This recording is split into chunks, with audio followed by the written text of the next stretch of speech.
probably have to. Mayor, I may need to rent a room from you. I'm here enough, huh? Hey, I mean, look, many of you who were here have heard me say this before, but I'm going to say it again. When I was a kid, growing up in this little suburb of Pittsburgh, the Keys Rocks, every summer we would head to Vermilion, and we would stay at Peck's Cottages. I have never revealed that before, Mr. Ratner. That's where we would stay. And when we would come across the Ohio line, Uncle Harry would say, "Johnny, we're in the promised land." Now, you couldn't come to this part of Ohio without coming to downtown Cleveland. My mother, Croatian. My father, Czech, as best as we can tell, because they were immigrants. And there's been debate about the correct spelling of our name. That's the way it was when people came to this country. And, you know, I know up here there's a lot of, well, you know, Pittsburgh, boo, and Cleveland. You got to understand, we're really one. There isn't a dime's worth of difference between the kind of hard work, the ethnicity, the common sense, the faith in God, that we can get up on our feet and fight and win, and we will never be denied. I mean, it's what lives here.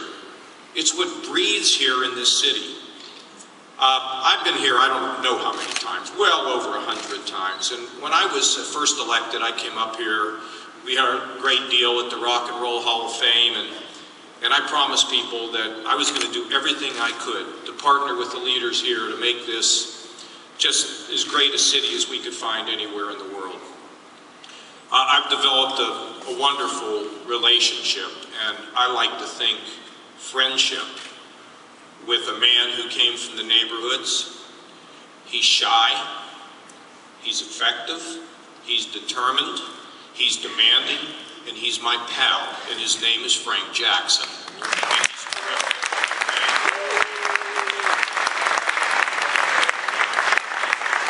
And you keep hearing the name Albert Ratner, and I know he's so tired of having his name pronounced, but you know, he is such a he's got a heart the size of Cleveland. And this project is because of Mr. Ratner. Because it drives him crazy when people don't understand all the good things that are happening in this town. He then went to Cleveland State, he got a couple of professors, and they took a look at what's really happening in Cleveland. And Beige, you mentioned it a little bit ago. It's called the brain gain. I mean, we are gaining with wages, we are gaining with good jobs, we are gaining with younger people. It's happening, folks. And we are a resilient and positive town. We are resilient and positive. We don't have time for negativity. Now, this whole business of Global Cleveland, you know what it is? I think it's a window to the world. See, it's not just a window to the 5 cities that they're going to visit, and they're going to go to all these cities, and you know, they're going to, you know, Beige will be there, they'll take joy, and you know, maybe they can take you know, a big group of people from Cleveland, some of the sports figures and the arts people, whatever.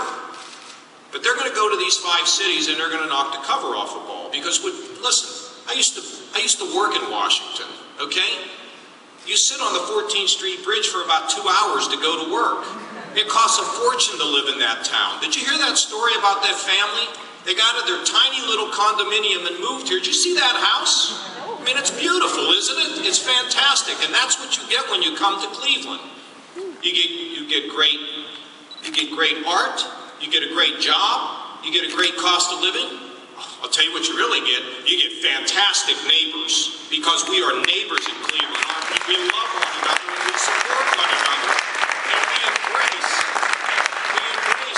any of the ethnicity that in some places could be looked as a division. We don't have that problem here. So I made a little list, and see, Lake Erie is so cool. Now let me tell you something that happened the other day.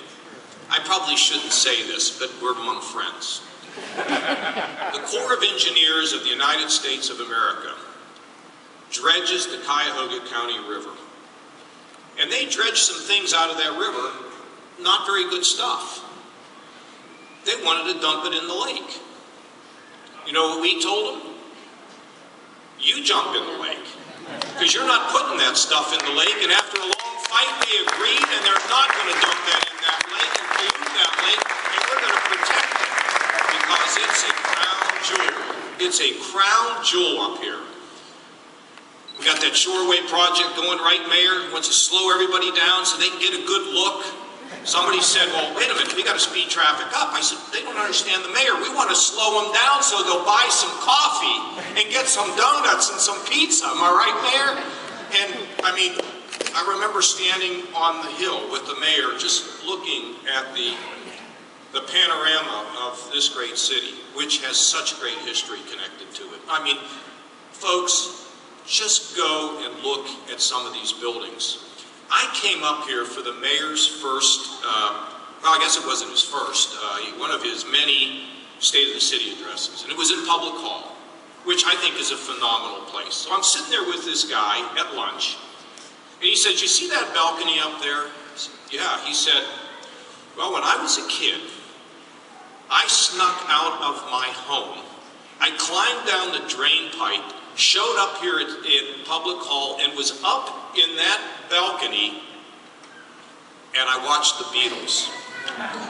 And I said, how was it when you got home? He said, it was worth the whipping. But you think about the great infrastructure here. So I made a little bit of list of, I mean, you got the lake, Opportunity Corridor, it's going to explode. This is going to be fantastic. And we've been able, because of the efficiency of the highway department, the ability to use the turnpike in a constructive way, we're going to start construction out there. We're going to link that city, and we're going to connect that Opportunity Corridor, and it's going to change neighborhoods, it's going to get people work, and it's going to be so exciting. Look, the Browns, the Indians, the Cavs, I mean, you want to go see sports, you come to Cleveland. You get all the sports that you can possibly want to have out of these, and they are great teams with a great legacy and a great history. The Cleveland Museum of Art. Do you know how fantastic that is? I mean, they have some of the greatest sculpture in the world. They have a statue in there that people around the world want to get their hands on. It's a fantastic world-class operation. Now, Cleveland Orchestra. Do I need to say another thing? How about a round of applause for the Cleveland Orchestra?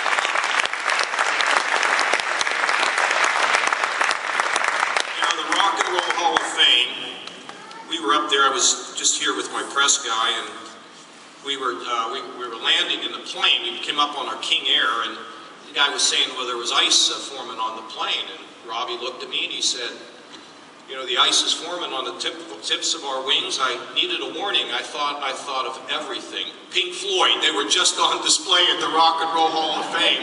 It's fantastic. We need to get more shows here, though. We need to get more induction ceremonies here. Mayor will work on that together.